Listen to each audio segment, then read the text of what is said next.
LS10 1PJ. Call 0113 242 4211. Free car parking available. कोई रत्तियां कमीज़ानी लमाना मारे मामा मिठियां में चीज़ानी। मेरा नाम मुकद्दस है और कोर्ट मेरा घर है और ये मेरे लिए किसी जन्नत से कम नहीं। हमारे भी कुछ ख्वाब हैं जिनकी ताबीर को हमें पाना है। आइए इन बच्चों के ताबनाक मुस्तकबिल के लिए अपना हिस्सा डालिए। अपनी ज़कात, सदकात, खैरात और इमदाद कोर्ट को दीजिए। UK number 0300 123 7774. Website court.org.uk.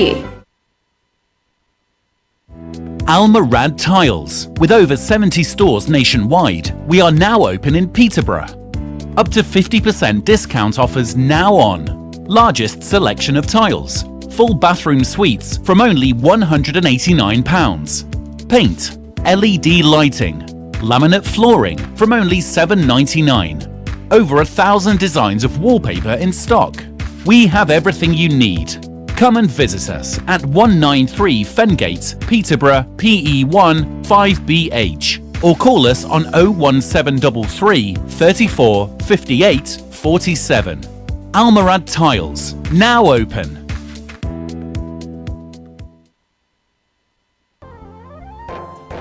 In the mood for some authentic Desi food? Try Desi Restaurant on Lincoln Road. Start your day right with our Desi breakfast. Every day from 7 a.m. to 1 p.m. Halva puri, channa, nihari, paya, paratha and omelette. Need a tasty lunch? Every day 1 to 4 p.m. we've got fast food, pizzas, kebab sandwiches, tandoori dishes, balti dishes, biryanis and much more. We're also open every evening 5 p.m. to 1 a.m. Try our Desi Tawa special or our fresh handi, 1 kg chicken or lamb on the bone, cooked to order. Eat in, take away or free delivery. Visit desirestaurant.co.uk to view the full menu and order online. 60-seat capacity and a private function room. Catering service also available. Desi Restaurant, 298 Lincoln Road, Peterborough, PE1 2ND. Call us now on 555 795.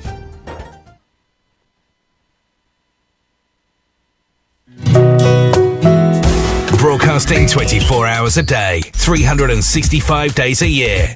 This is Salam Radio. Good evening, everybody. This is Sukhi Wahiwala, your host this evening on our weekly expedition into the Empowerment Hour show. So once again, this week I'm not going to let you down with all the details of all our key integrations and access to our show live. But also, we have a tremendous guest this week. Now, I only met him best part of maybe 2 or 3 weeks ago, but he had such a shine and connection with my heart, and with his level of knowledge and focus in how to drive his business further forward, it was just inevitable that I'd have to have Dr. Ali here. His full name actually, Dr. Ali Imran Khalid. And for this evening, I'm going to be calling and addressing him as Dr. Ali. It's nice and simple, nice and easy for everybody to get through. So you know the drill, the Inspired Tribe. You know how we're getting together. You know our connection. So as far as I can cover, I'm just going to give you, we're live on Facebook Live, as you can watch now. Just hook up through salamradio.co.uk, or alternatively watch us live on Salam Radio YouTube as well. All three are live. If you'd like to communicate with us directly, please use either one of the facilities, probably Facebook Live, and just put it into the downline. Any questions, I'll absolutely put it forward to Dr. Ali. And on the same token, contact us directly via WhatsApp. You know the drill. Internationally, we have people listening from all continents of the world through our remediation programs and processes, and we're very humbled to say you can dial in on +44 for outside the UK on 07745 278 978. That's the drill, that's the connection this evening. Once again, every Tuesday evening between 1900 and 2000. So in essence, 7 p.m. and 8 p.m. So I'm going to give you a quick synopsis and introduction. If you can see us here live on Facebook Live, we'll say hello. I'm going to give you an introduction of Dr. Ali. Now, how did we cross paths? I think that's really probably the first most important part of this. Literally, what happened is I had a good friend of mine called Imtiaz, who's actually in the same building as us here. And he said, I want to connect you with one of my friends who's got an amazing business proposition, and more importantly, a business product that he wants to bring to market. And he's his business partner, and his name is Dr. Ali. And what we'll do is we'll come and see you. So it took us about a few weeks and a few tries to get it down. We met each other. And I'm going to tell you now, this gentleman has taken my heart in the very first meeting that I ever went with him. He has 2 brilliant products, but what adds to this, we're going to touch base on these 2 products, but really his story, what inspired me. And he comes from such a humble background from Multan, near a village near Multan, which is in Pakistan, Restwal. And he has studied around Pakistan and in specific focusing around Lahore. He came to the UK as a general practitioner and a doctor as well, and continued this journey even through to today. He's a doctor of psychiatry. But he also has a PhD in what we call alternative medicine, which is also known as Ayurveda. And his relentless focus in trying to get the best out of the human being. And what really, really touches my heart is this sheer ability to see everything as one. Now, additionally to this, he is on a personal journey of becoming an entrepreneur. So without doubt, without fail, and without any further ado, I'm going to introduce Dr. Ali. Welcome, Doctor. Hello. Hi, Dr. Sukhi. Thank you very much. Yeah, and do you know we're going to be really nice and really kind to him tonight? Anybody listening and everybody else, I want some love shared with Dr. Ali, because it's not his usual flow for being live on radio stations, and he's sort of come up to me and said to me, Sukhi, what are you doing? You're putting me on radio here, you know? What are you going to do? I'm a physician. Talk to me about your psychological problems. And he started to fix me already, by the way, because he said something's wrong with you. You're trying to get me online. Okay, so Dr. Ali, I just want to really, really welcome you warmly to this Empower Hour show on a weekly basis. How does it feel before I get into the actual nitty-gritty? It feels okay, just different environment.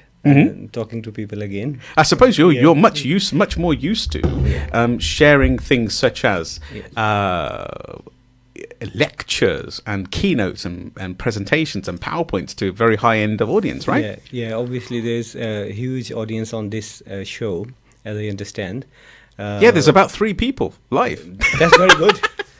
We're doing really well. Michelle's really loving it there. She's saying yes, and she's one of those 3. I'm the other, and you're the third. That's it. 3 is quite good. I'm okay with that. 3 is a crowd, right? Sorry, back to you. If we start to make noise, we are crowd.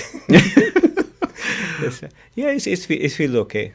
Feels good. A slightly different environment, but I think I will be okay to talk to you. Yeah, I think so. Because don't forget, remember, I tell all my guests this off air, but I'll share it with you live on air. Yeah. This is a conversation between yourself and me. Yes. And considering we've started to get to know each other really well, and I've started to take some of your own medications, that your alternative stuff that we'll talk about in the second half. Yeah, I hope you're getting benefit and not side effects.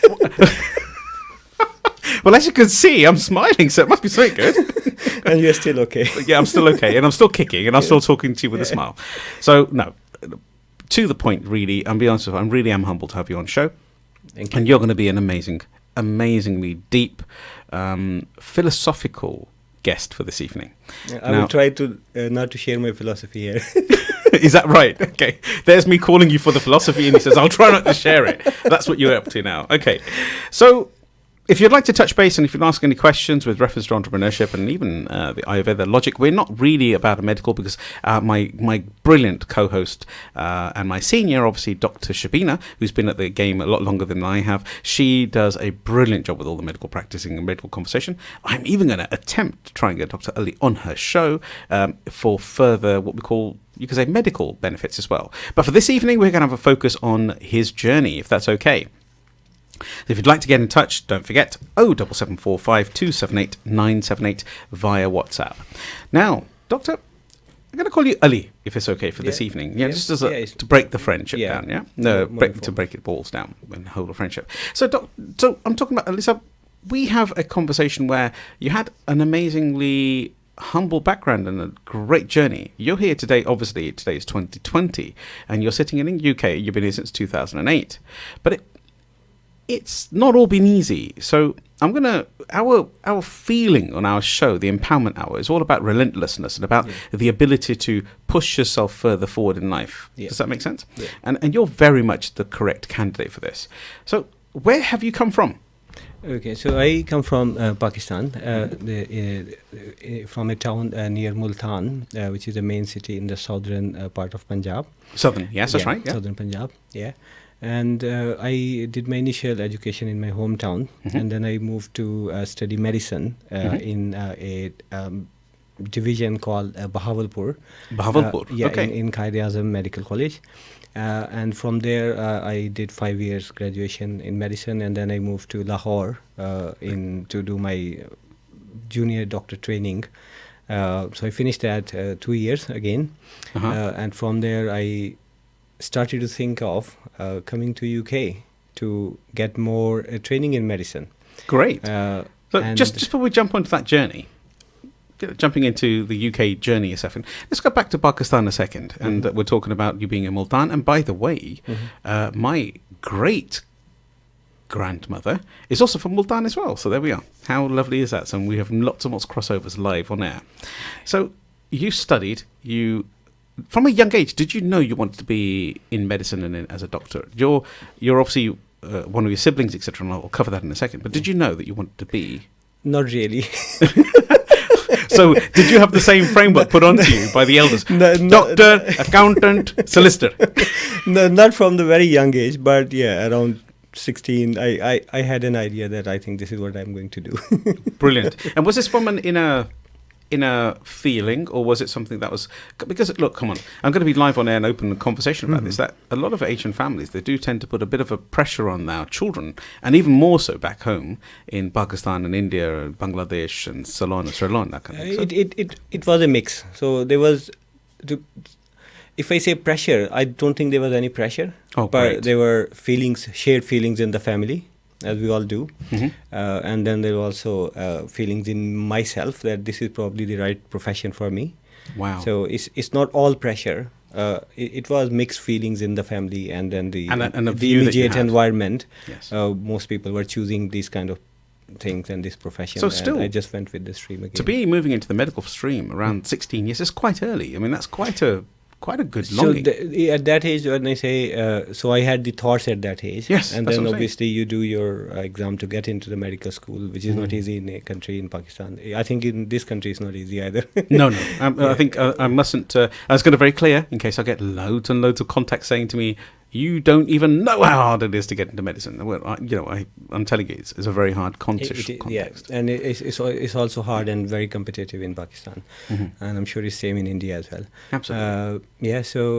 So I did my initial 2 years training, education to get into the medical school, and then 5 years in the medical school, and then 2 more years as junior doctor, and then more exams. So exam. That's all. That's all my life has been about. Didn't it? That sounded rehearsed. I'm telling you, it wasn't. So to make you more tough, more exam. Well, bless you. So going back to the conversation around yourself, you're one of how many siblings? Okay, so we are 3 brothers and 3 sisters. So 6 in total. Yeah. And where do you sit? Come on. That is average. Trust me, that's normal. I've got 4 beautiful children myself as well. We're very, very proud of them as well. So where do you sit? Are you the youngest, middle, eldest? Oh no, luckily I'm the eldest. Luckily you're the eldest. So you can kind of shout down to everybody else, right? Yeah, and I've tried that all my life, but I think nobody listens to me. So hello to everybody else who's connected. If anybody is listening, I'm just telling that nobody listens to me, although I'm the eldest. He's telling you his heart. He's giving his heart energy there. Okay, so nobody listens to you. You're the eldest, and you always knew that you wanted to walk into this into the medical arena. Yeah, almost. So today, I'm just going to touch on a few things. You work in psychiatry in specific. So I understand that you've also been very, very fortunate enough to have great mentors along your journey, because sometimes when you come across into the UK it can be a problem. How have you found, did you find it easy to get into the UK, as in the sense of work-wise? There was a lot of essence of work, wasn't there? There was a lot of effort that went into that. You tried to make application over there. I believe there's some some studies to be done in Pakistan as well. Yeah, before you come over here. So the initial point is like your first initial training in that country, in your home country, and then you have to do a licensing exam to get your registration with the General Medical Council in UK, and you do part 1 in Pakistan or your home country, and then you come to UK to do part 2. Okay. Then once you have gone through your exam, then you apply for a job, and once you have a provisional offer of a job, then you get your registration with the General Medical Council, and then you start your training as a junior doctor in UK. Wonderful. Now, are there any agencies that manage that for you? For example, the connection between getting the application of the job, or do you go straight to GMC, which is the General Medical Council? So when I came and with my friends, we all did it ourselves. So there are institutes in here who prepare you for the exam and who give guidance on how to get through the process of registration and the first job. Oh, I understand. Okay. Yeah. So there are institutions in UK for that, but no agencies as such. So once you are in the job, then people choose different agencies if they don't want to work especially for NHS. They do work through the as agencies. in locum, that kind of thing. Yeah, contracting. Yeah. And IR35 is going to be functioning that as well, I think, at some stage. It's already, I think. Yeah, it's causing an effect everywhere, I think. It is. Well, we're not talking about accounts today. We're going to go back onto our conversation. So you've now basically around, what sort of year was it that you made transition to the UK then, in that first provisional period? So I started my first job in 2008. Oh, so way back. So nearly 12 years ago. Yeah. That was in Nottingham, I still remember. Yay. Beautiful town. My wife is from Nottingham. Oh, okay. Another connection there. Another connection, yes. Okay, so from Multan to Nottingham. What a journey. I'm not even going to start. Or more specifically, I will say my town is called Wahiwala. So from Wahiwala to Nottingham. Wahiwala all the way through here. Yes, that's right. So you worked in Nottingham. Which institute was it that you were working in? The hospital was Sherwood Forest NHS Trust. NHS Trust, yeah. And then from there I moved on to various trusts, various towns, cities. And I'm here now sitting with Sukhi Wahiwala. Oh, wow. Very helpful. And I'm very honored with that. Thank you very much. And vice versa. Vice versa. Thank you. So in your journey, just so we can touch a little bit of base about, your challenge we were talking about was, it isn't quite that easy just to get stuff in the system and function and work, etc. And I also remember you suggesting that when you were doing your exams, you had a bit of a challenge. You didn't necessarily pass it straight away the first time, right? So please share understanding. Yeah, so a lot of people perceive that everybody just keeps passing because they're at the top game. People do pass, but unfortunately, I failed my first attempt, and I feel when you move to a different country, you lose the support network which you have around you when you are in your home town or home country, and then when you come to a new environment and you meet new people and you're trying to adjust yourself in that community, and you're trying to integrate yourself. At the same time, you are focused to do your exam because you have a clear objective that this is what you want to do when you come here. Actually, before you plan to move from your what I will say is from your home country or hometown, is there should always be a clear focus on an objective, and you should always be working towards that. Brilliant. So there are always hurdles on the way, so you need to overcome them.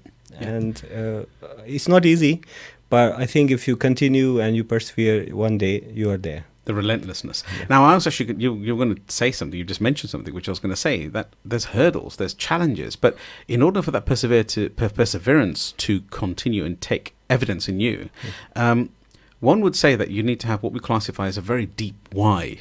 Why is it that I'm coming here? Because these energies, which you said, a clear focus. Yeah.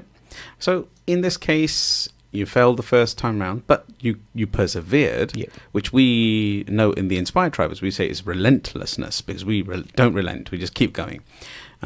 Failure is just a way of moving forward in life. Does that make sense? That's the way we see it. So you continued and you studied, and it wasn't that easy. You had to adjust with all of your surrounding individuals, your lack of immediate family, and obviously then going into a completely different community as well. The British Pakistani community, the British Indian community, Asian community as a whole. So you've got lots of challenges going on. I can just visualize this in your thoughts. I mean, you said about deep why. Is your deep perseverance, deep focus. What was it for you that kept you going? So obviously when I moved from Pakistan, my objective was to get a training, higher training as a medic in UK, and that was what I wanted to do when I came in here. And to do that, you had to to go through all through these steps which I just mentioned. Yes. And then one by one, once these are crossed, then you are on the way. Yeah. So inside of you, what was that question? What was that? What we call it? You wanted to be the objective was to be a medical physician at a higher level, but there has to be a deep why. It's a big journey, but you could have had the similar sort of journey in life in Pakistan as well, because there's a massive need for medics over there. Yeah, that's right. They all, yeah. So the training, I would say, is very good training in Pakistan as well. But I wanted to get the best training. Now I and understand. I wanted to work in the best possible environment where I could gain the best knowledge and work with the best medics around me. Around the world. That's why yes. When we were talking earlier, I said that I got the best mentors in here. And everybody who I trained with, they were lovely people, and they were trained. They were like very, very well trained in their profession, in their field, and they like teaching.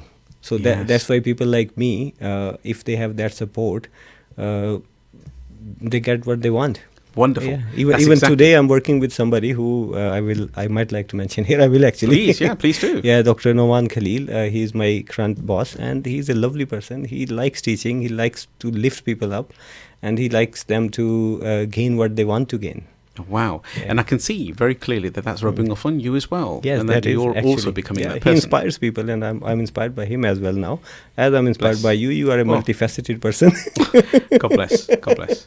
Thank you very much for that lovely comment. But, my focus is you. So where I'm going with this conversation is I would like you to just air some thoughts around if a person's having a challenge, let's say they're in the medical field, they've failed or they've moved forward or they're not getting a good mentor that doesn't really gel with them. I'm not suggesting they're not a good mentor, but maybe they don't have interpersonal skills to the highest level that you've had with Dr. Khalid and a couple of other people. What sort of things could they do to keep themselves motivated, to keep themselves moving forward? Empowerment of self. Okay.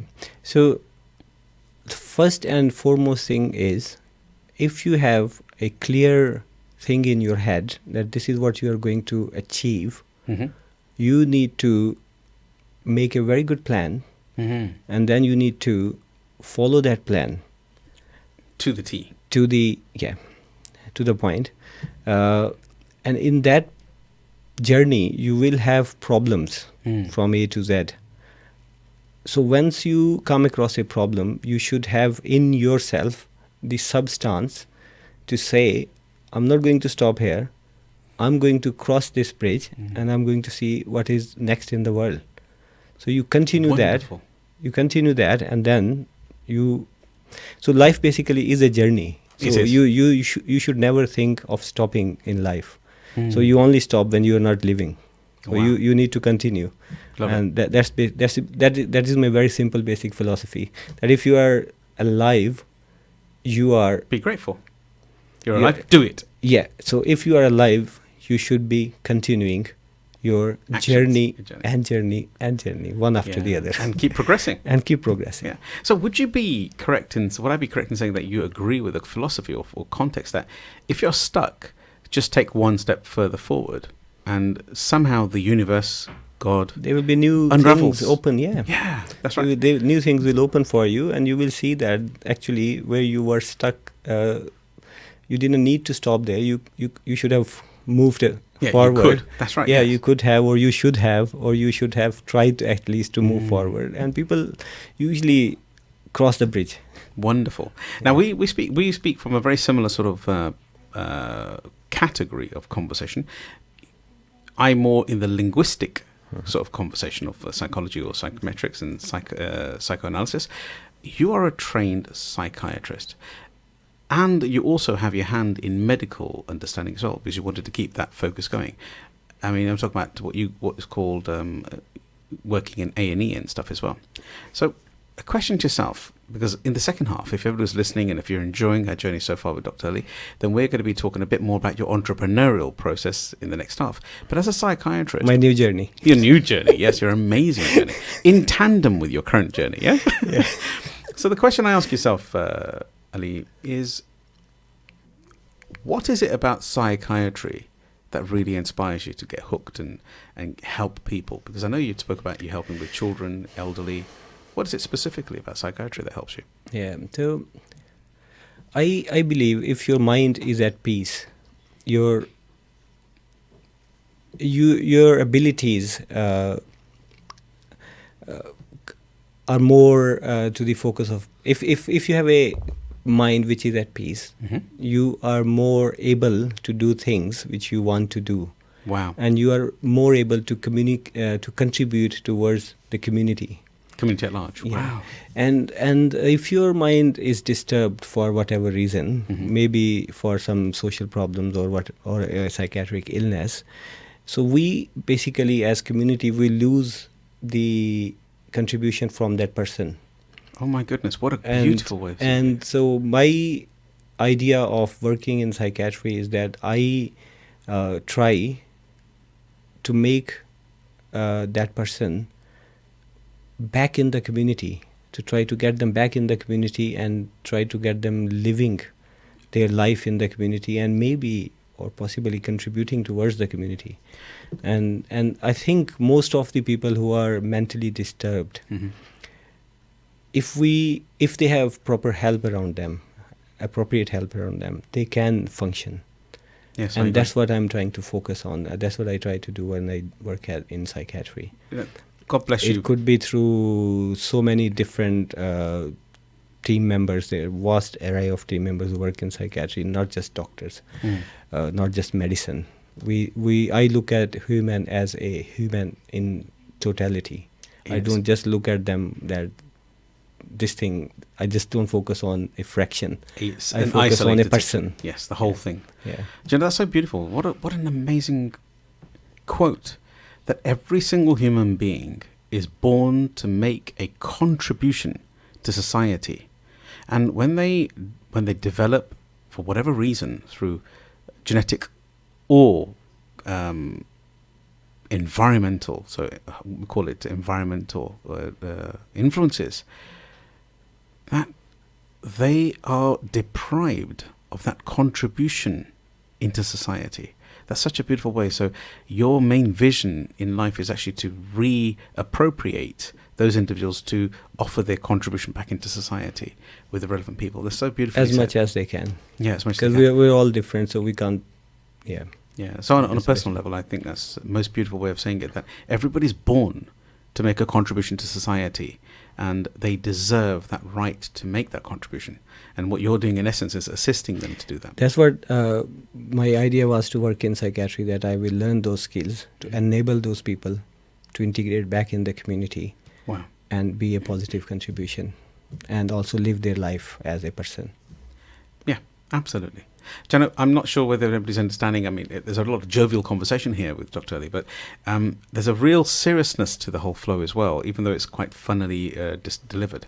I can't believe how fast the first half has actually taken. We have now to the last 30 seconds. So I'm just going to synopsize. I mean, how important Dr. Ali's vision here is to stay relentless with a vision that everybody deserves the opportunity to contribute their version of the world to society.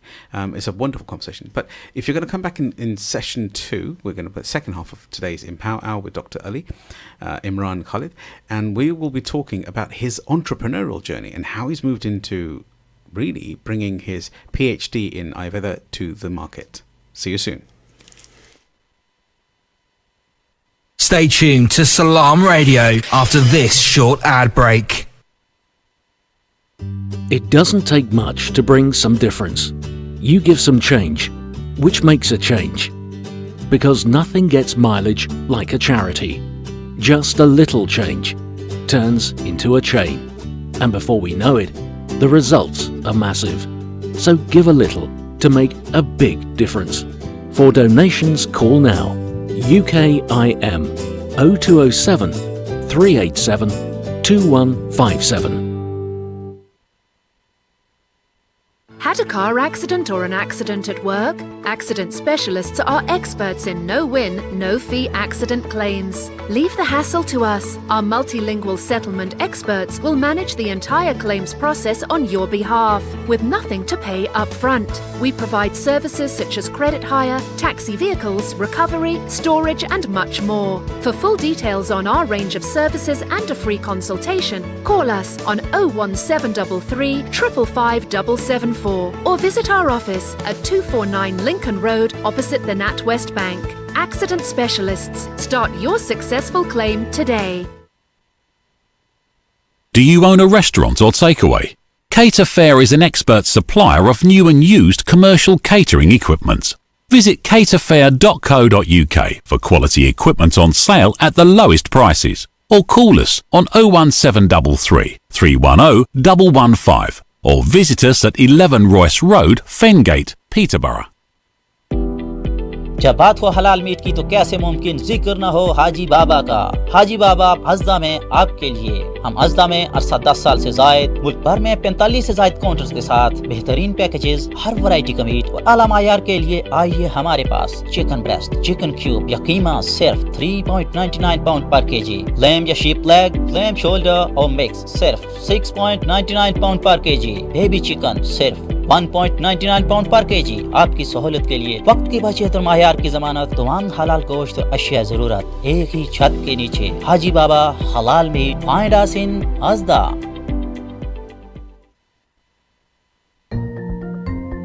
Assalamu alaikum, Dr. Shabina here. Has your child had their flu vaccination this year?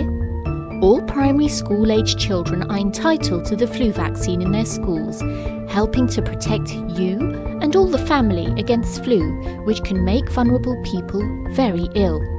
Call the school immunisations team on 0300 555 5055 if you'd like your child to get protected.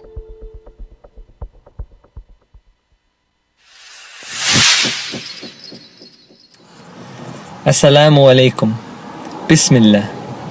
قال النبي صلى الله عليه وسلم من رغب عن سنتي فليس مني, that whoever abandons my sunnah is not from me.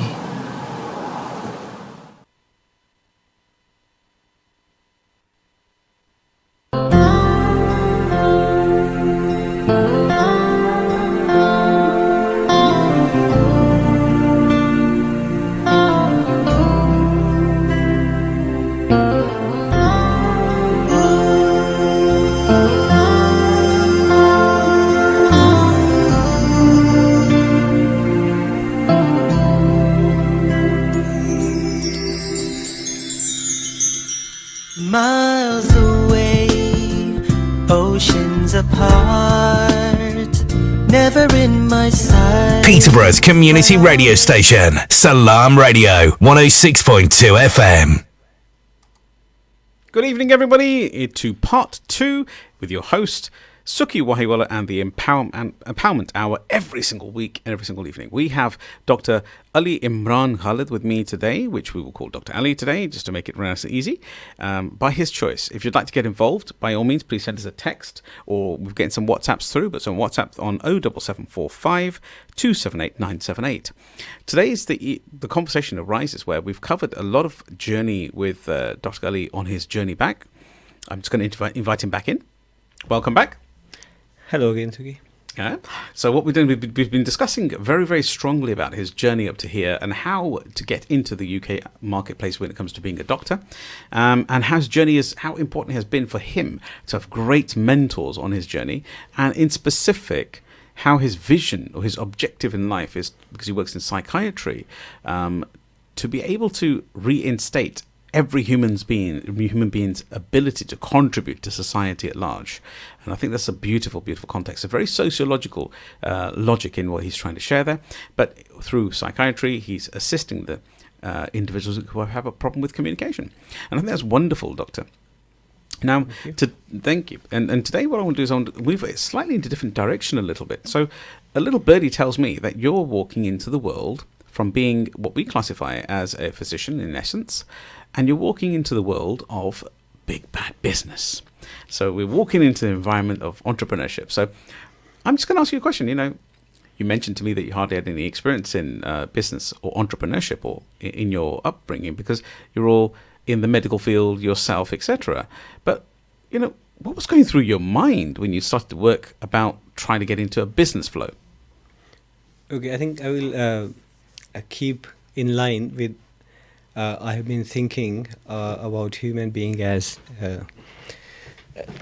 trying to help them as a person and not focusing on the fractions, so focusing on totality. And I was I was trying to think out of box for what I have been trained and what I worked for years. So I'm fond of reading different books. So I started to read about some components of food which we have been using for centuries and centuries in our community, in our day-to-day life. And I was just curious that why we have been using all of this for so long and this has not changed. Spices and stuff of that sort of nature, like turmeric, etc. All of those things, and they have not changed for centuries. And even today, people are using them. And we're still using the same, we still use the same, and we started centuries ago. So I started reading about the medicinal effects of these spices and other food items which we have been using for a long term, essential oils, things like that. And to my surprise, I was amazed. I really started to think after reading a few books based on good scientific evidence on the medicinal effects of these spices that I think I am personally missing a whole chunk of world where people, which I can use to help people instead of my mainstream medical practices. I could add something to my main practices, and that's where it all started. So I basically read all those things, and you went into doing a PhD in it. It didn't just start. And then I ended journey. up then because I just wanted to give it a structure. That what I'm reading, I should get somebody to guide me through this, that this actually relates to the modern sciences as well. Yeah, and that's a really valid point, isn't it, Doctor? So it's about, most people assume that homeopathy and allopathy are kind of opposites to each other. And okay, yes, one focuses a little bit more on the refinement of the medication, but one looks at all the elements that are around us, the soft elements, in the natural elements. Yeah. So please continue. What evolved in your mind? Yeah. So I got in touch with some institution in UK and then outside UK, and I started to read about people from my own field who are interested in alternative medicine, and I started reading about them, about their education and what have they achieved so far. So I ended up joining this IBAM, and I ended up doing a PhD by writing a very good thesis. And while I was reading that thesis, so I was given a lot of resources, with different, so it included basically Ayurvedic, traditional Chinese medicine, so many different things, Unani, and then I read about old scriptures. I read the effects of black seed. It is mentioned in the Bible, it's mentioned in Islamic scriptures, it's mentioned in Ayurvedic. I read about fenugreek and so many common things which like we fenugreek, use. Turmeric. So many common things. And I read that they have been used for centuries. And then to surprise me even more, I came to know that the first book, which we call as compiling the effects of common plants and common things to be used. The first compilation was actually done by Saint David. Saint David? Because so that's biblical times, right? Yeah. So we're talking about long time ago. We have been starting to use those things, and even today we are using them. But then in between we missed something. That was my idea, that we have missed something, and I just wanted to achieve knowledge in that field and integrate that into my current practice. Current offer that you're offering. And it's also, if I'm correct, it's also mentioned in obviously St. David, so it's way back in the biblical times. It's also mentioned in the Hadiths, if I'm correct. Yes. And And on the same token, it's also mentioned within, as we touched, Ayurveda, Chinese medicine. Bible. It's mentioned in the Bible. In the Bible. And it's also mentioned in the Bhagavad Gita. It's in the Puranas. Yeah, in Arab world, they call it as blessed seed. The blessed seed. Yeah. So we're talking specifically about black onion seed. I'm just giving an example. Yeah. There are other things. I'm just giving this example. So there was this very interesting finding when Tutankhamun was found in Egypt. They found an oil there in his tomb, and when they studied that, they found it is black seed oil, and it had a particular name to it, didn't it? Yeah, they used to call it as oil of life. Oil of life, that's right. And it was so precious to them that when they buried Tutankhamun, they kept it with him. Absolutely. Wow. What an amazing thing. And, we don't want to go down the route of saying how old that was, because we think that it's only 3,000 years old. It's way older than that. It's way older than that. That's right. Yeah. Please, Karen. Yeah, so I'm just giving an example of one element of the food which we have been using for years, and it has loads of benefits to offer without any significant side effects. And for example, it could be used in arthritic pains. So arthritic pain. So I know we're not talking about the medication of this as well, and I'll get you back onto Dr. Shabinas, but arthritic pain. So how does it help in that? So does it... It has like more than 100 active ingredients which can affect the body, change the physiology, and can have medicinal effects. And one of them, thymoquinone, is the one which is studied in. I think I'm going more into medicine. It's okay, no problem. So thymoquinone, which is basically is the one which is studied in great details, and it has effects to relieve the pain, which is coming from the inflamed joints. So arthritis is basically inflammation of the joints. Yeah, so as we suggested, we don't want to go too much into that, but of course, if you'd like Dr. Ali to come back and share, or if you've got any questions, please do, and we'll help as best we possibly can. So in specific, you're working with, now just to call it in our own language, which is Urdu, Hindi, Punjabi, Kalwanji. Is that right? Kalwanji. Right. So this is actually mentioned by the elders, and if I remember from my understanding, it was given to post-birth, put into the foods, put into lots of things for the ladies, for family members. And it also helped, I think you mentioned, in with fertility and also breathing, arthritis, that kind of stuff, yeah? Yeah, so in asthma, because it can have bronchodilation effects. Yeah.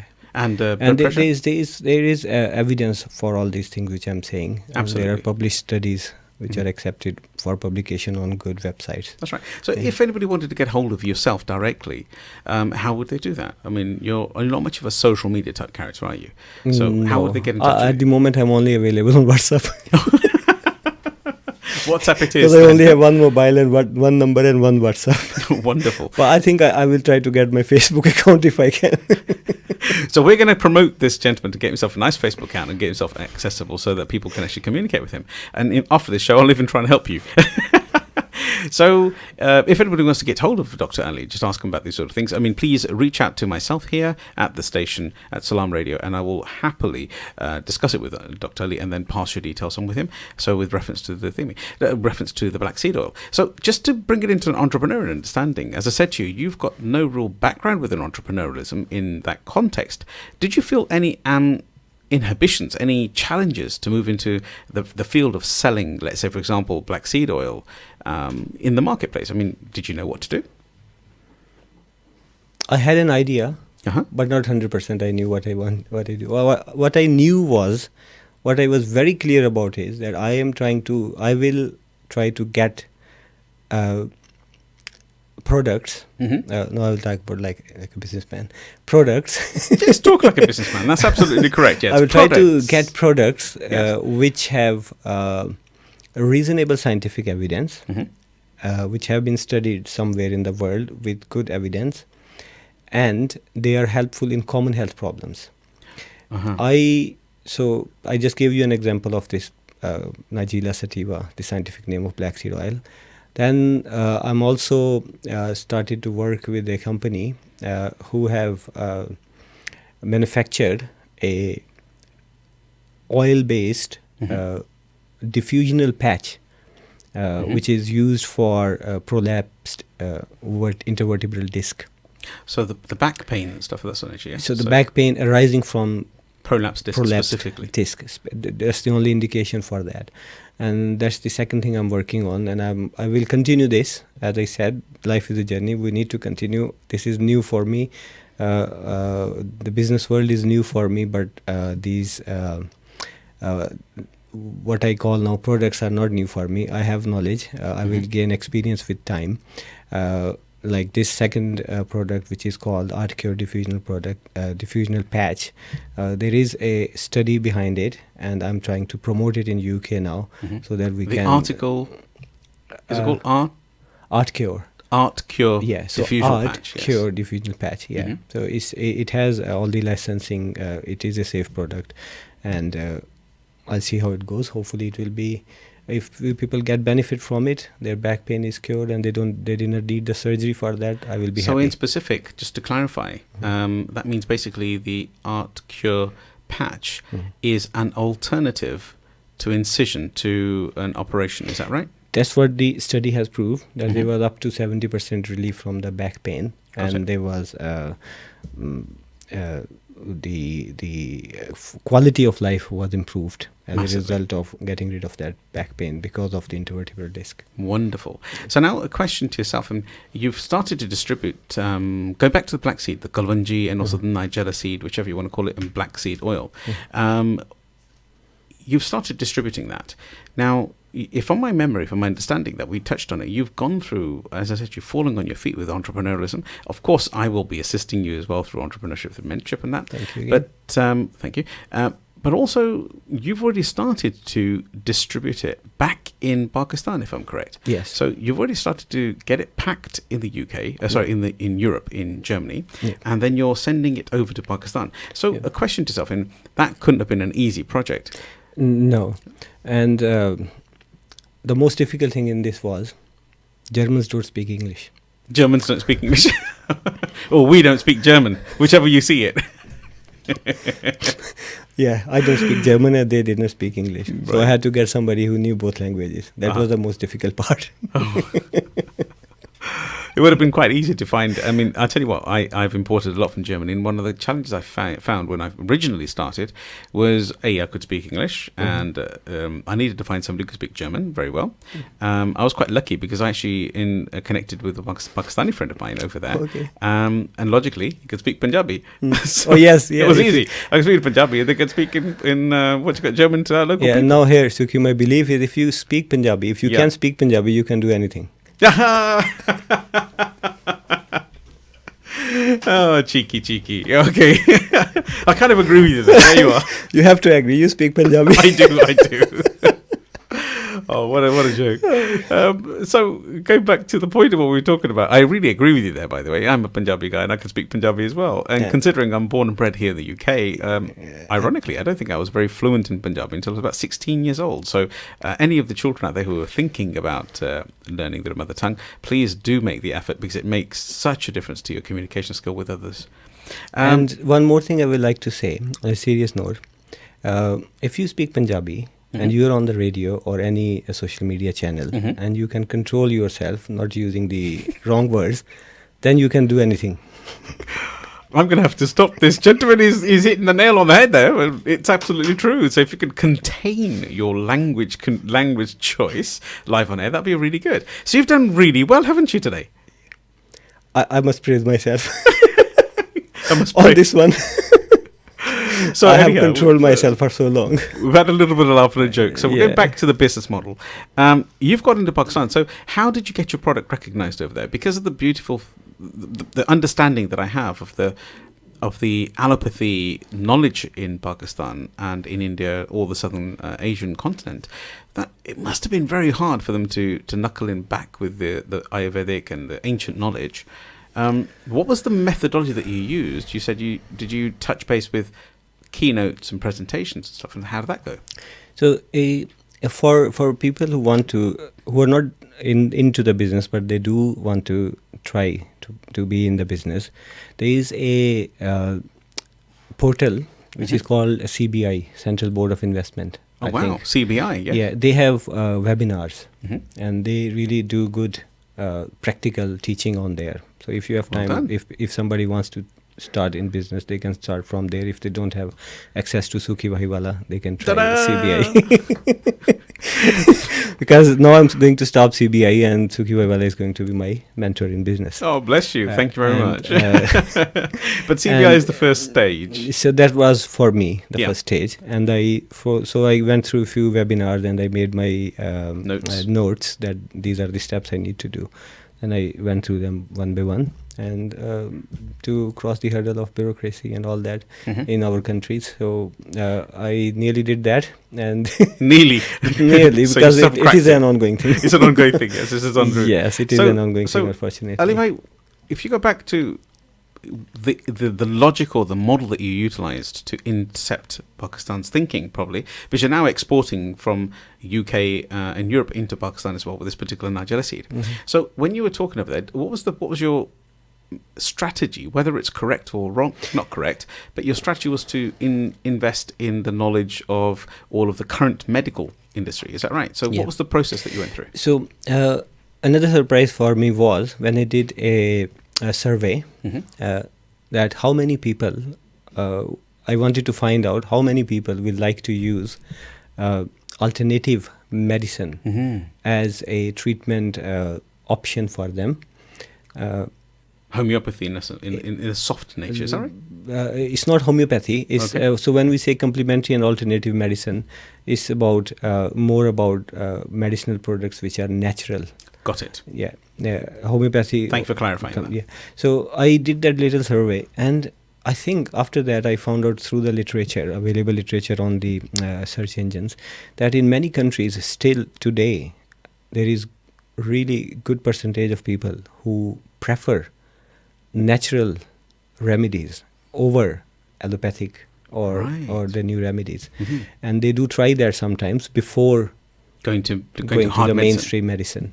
And in Pakistan this was very much the case, and that survey gave me a hope and courage that people will like it, and then obviously you have to try with different portals. The patients come in contact with we call doctors and other health professionals in the country.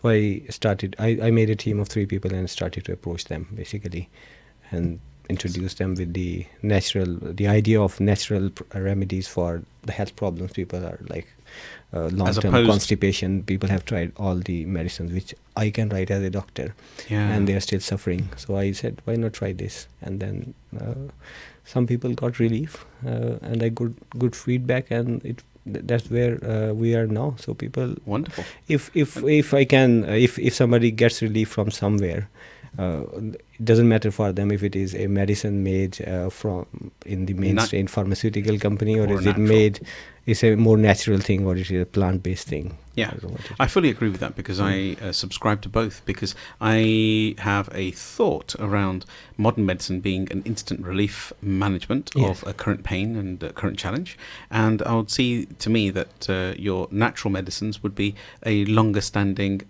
inbuilt sort of like prevention. So most of the things which I have learned is that the natural remedies, they try to boost your immune system. They try to strengthen your immunity to fight off the disease. Instead, and then we try to focus mainly on 1 or 2 or 3 aspects of the disease and try to focus them with the newly prepared medications. To identify, yes. So in context of that, when you started doing your first, because you're launching your brand over there in Pakistan, when you actually started touching base with health professionals and doctors, were they open to your conversation quickly? There's something we use in our medical world called clinical inertia. So what I will say that is that it's the change is always difficult. Okay, so if I basically started to think from the perspective of a patient. So if I started to think, if I'm a patient and I have this problem,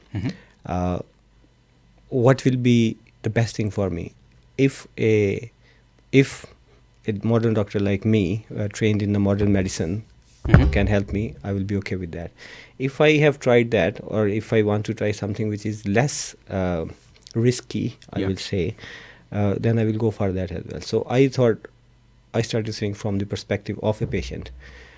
So when I offered these things to my colleagues, so I arranged a presentation there to the doctors and health professionals, I did have resistance, a lot of questions. Initially, yeah. But again, as I said, so what I was trying to do is to integrate alternative medicine for myself and for the patients and get a better, get the things which have very good scientific evidence. And luckily, the things which I started, the two things which I've started, they have good scientific evidence. Yeah. And the evidence is of the quality that it cannot be denied.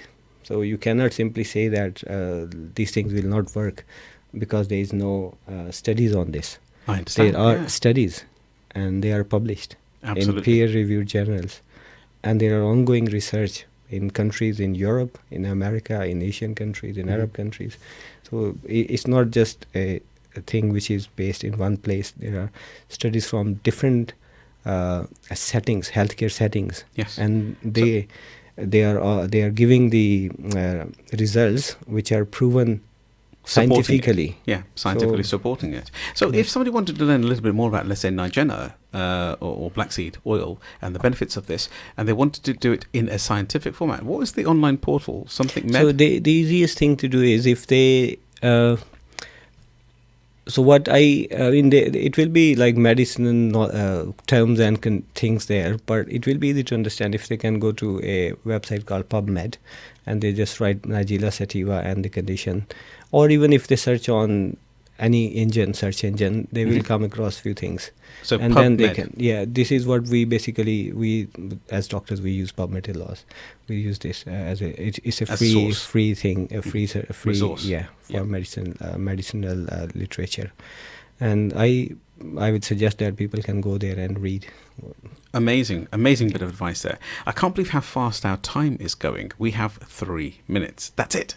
Just 3 minutes. How fast is that? Really? It was fast, yeah. So if somebody was to start their journey into a medical product, obviously your advice currently has been around focusing themselves on things that have medical evidence to prove their alternative medicine capabilities and benefits. What else would you say if somebody who's listening tonight is trying to think about how to get themselves into business as a whole and understanding IP and property of the intellectual property side of things of medicine, for example, any steps would you say to them? Advice would you give them? Because today you're an importer and exporter. How quickly that's happened, and obviously we're setting up the process of a UK portal so people can purchase and order here directly, which will be very soon. So if anybody would like to get in touch, please get in touch with myself here, Sukhi. You can contact me via SMS on the office here, basically at 07745278978. Alternatively, you can call me directly and text me on 07976 200 193, and I will connect you with Dr. Ali. But my question here internally to yourself is, what advice in the last 60 seconds, what would you like to say to somebody? Okay, if you want to start in the medicinal products, like any natural products or other medicinal products, I think you should go to the MHRA, which is Medicine and Healthcare Regulatory Authority in UK. You should go to their website and try to find out their criteria and try to make your notes based on that criteria, and then fulfill that criteria and then get everything in written documentation, and then you can start. Basically, you are legally safe and you are okay to go. Amazing bit of advice there from Dr. Ali. We have thoroughly enjoyed ourselves this week with having you on air. And thank you, Sukhi. It was good to talk to you and talk to everybody else who listened to me today. Thank you, everybody. Thank you. Yeah, I can guarantee you one thing, that everybody here listening tonight has a tremendous benefit. And the sheer fact that this relentlessness, this fearlessness of yourself, of taking action, small or large, but taking that action, I think they're going to take away a lot of that information from this evening. If you would like to reach out, don't forget next week between 7 and 8. Once again, see you next week. Stay tuned to Salam Radio after this short ad break.